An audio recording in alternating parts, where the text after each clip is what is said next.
کتونکو لب خان شیرپوی ما شیخ الحدیث حضرت مولانا محمد ادریس صاحب د عمرې نه راغلی دی او ډېر مریدان هم را روان دي د 400 خلک هم را روان دي دعاګانې هم ته اخلي او موږ هم دعا له راغلیو او د دغه ستر الحمدین الحمدلله د دوی دعاګانې دي خو نن څه خدمت کوو یارانه د لاسه په 400 کې څه د خیر کار کیږي نو دا د شیخ صاحب برکات دي د دغه شانتې سترو علماو برکات دي نو راغلی ما ورته ما ته به شیخ صاحب په ویډیو باندې دعا کې نو ډېر ملګري ناست دي دلته کې او ډېر لاړل دا اکوړي نه راغلي او دا یوازې چې روجي نه راغلي دي عمرې نه نو مسلسل دا سلسله روانه ده او بس الله دې راته ژوندی لري الله دې راته روغ لري او کتونکو شیخ صاحب ما ته کله کله وی یو خبره به نه کوي خو د شیخ صاحب یو پرزند دی او د ینګ ډاکټرانو یو ډېر خم غړی دی نو الحمدلله په دې 400 کې چې چرته ورته یم چې یاره ما د پری میډیکل کیمپ ولګوه دوايان خپلې ورکوي هر څه خپل ورکوي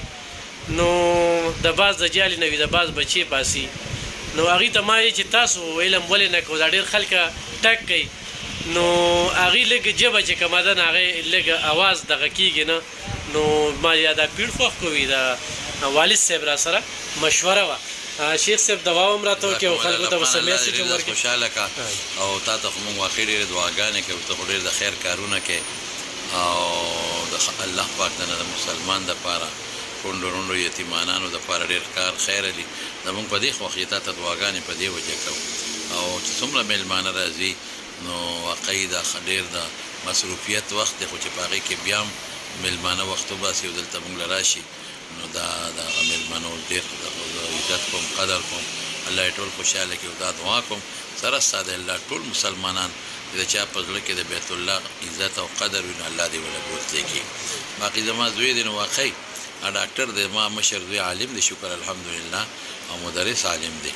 او 2 زامن مې دی او دا کشر هم ما علم ته وسته مې دی به علم کوي خو د هغه د ژبې څخه مختصره غوندې مسله ده نو په علم کې خو درس و تدریس پکاري بیا او تقریر پکاري نو هغه ته په هغې کې مشکلات نو بیا ما وی چېرې دغه اوس نشي کولی حالانکې دا مې د زړه خواهش و د ما مشر زوی په ډاکټرۍ په کالج کې یو کال تېر کړی په میډیکل کالج کې او ما راوویسته مې نه بچې علم وکړه خدای پاک په علم وکړو عالم شو حالانکې یو کال میډیکل کالج ته وتل ډېر ګران دي هغه یو کال میډیکل کالج کې تېر کړی مولانا انیس احمد او هغې نه مې راوویسته او علم یې وکړ او د ده متعلق هم زما دا سوچ و چې ما ویره په ده به د علم کوم خو چونکې د هغه د خولې د ژبې مسله و هغه د علم خدمت وروستو نه شو کولی علم خدمت تقریر وي د علم خدمت درس و تدریس وي هغه نه شو کولی نو بس بیا مې ورته د ډاکټرۍ لار ځکه خوښه کړه چې دا په صحیح طریقه خدمت خلق کېږي ډاکټر دا ښه خدمت خلق کوي نو ما ګورې بعضې ډاکټران ټول نه بعضې چې کوم ظلمونه کوي زیاتې کوي د مریضانو سره په دارو کې په لیباټرو کې سرو کې ما وي بچې دا به نه کوي او ښه د خدمت جذبه به کوې ډوډۍ به خدای درکوي هېڅ فکر مه کوه د ډوډۍ دا به الله درکوي مال یې هم راکړه تاله به هم درکوي خو د مخلوق خدمت وکړو انشاءالله اوسه پورې خو د زه مطمئن یم او افغان صاحب تاسو هم چې مطمئن یې او مسلمانان ټول چې مطمئن بالکل او الله دې خوشحاله کړي او تاسو دې هم الله خوشحاله کړي امین او الله دې د ټولو برکات نصیب وګرځوي امین مولا صاحب اوس د خلکو خو تقریباتو نه ټیمونه هم درله اخلي نو تګ هم روان کړی دی که نه او دې ورځو کې ما بند کړله اصل کې زمونږ د مدرسو چوټیانې د اسلامي میاشتې رجب او شعبانې نو هغې کې مدرسې چوټي وي نو بیا دا درسونه بیانونو لزمه او دا د شوال د میاشتې راکوټې اختر چې شروع شوه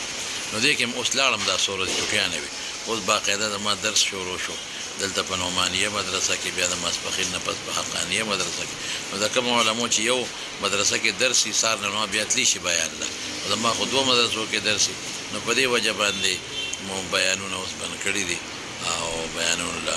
نظم ډېر مې څوک داسې نږدې را مجبوره کړي یعنې کوشش پې دی چې زما توجه ټوله درس و تدریس ته ده د هر چا د خپل علماو یو خپل سوچ وي زما سوچ دا دی چې درس و تدریس او درس وشي علماو سره کېنم طالبانو سره او دا چې سر مونږ ته خپل استادانو راکړي دي په کتابونو کې مې ویلي دي چې دا مخلوق خدا ته ورسېږي زما لوی مقصد دغه درس و تدریس دی او په چوټیانو کې بیا بیانات الله دې قبول کړي، الله دې پرې راضي شي، الله هم د ریاکارو نه وساتي. تاسو د الله ډېر خوشحاله کړي. کتونکو شیخ صاحب چې څنګه وایي چې خلکو ته علم رسول چې څونه ما سره علم دی یا په یوه میاشت تېره کړه د هغه ځای کې څه سترو علماو سره په سعودي عرب کې ملاقاتونه وکړل، نو چې طالبان چې کم دی د دغه علم نه مستفید کم. ډاکټر سلمان صاحب په مرزو کې کینی الحمدلله په لاسو کې خدای پاک شفا چولې د بل دا چې د شیخ صاحب دعاګانې دي ورسره او د خلکو نه دعاګانې اخلي. نو داسې څوکي د موقع نه پیدا اخلم غریب وي نو مال راځي زه ولې چټ ورکوم بټ ډایرکټ چې کم دی دوایان ارسم ورکوي. نو دام د شیخ صاحب برکات دي او الحمدلله موږ هم شیخ صاحب له داسې د ګیلې موقع نه ده ورکړې د علماو قدر وکړي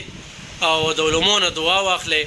او زمونږ شیخ صاحب له الله پاک چې کوم برکات ورکړي دي الله دغه برکات قایم ساتي. د زړه نه ورسره مینه کوو څه پالیسي یادانه او هر ځای کې راله عزت راکوي هر ځای کې راله مینه راکوي او الله دې کي چې شیخ صاحب زمونږ نه چېرته ګیلمن نه شي. نو دغه دعا ما ورته په ویډیو ورته دعا کوئ الله دې راته خوشحاله ساتي. ډېره مننه کوم شیخ صاحب.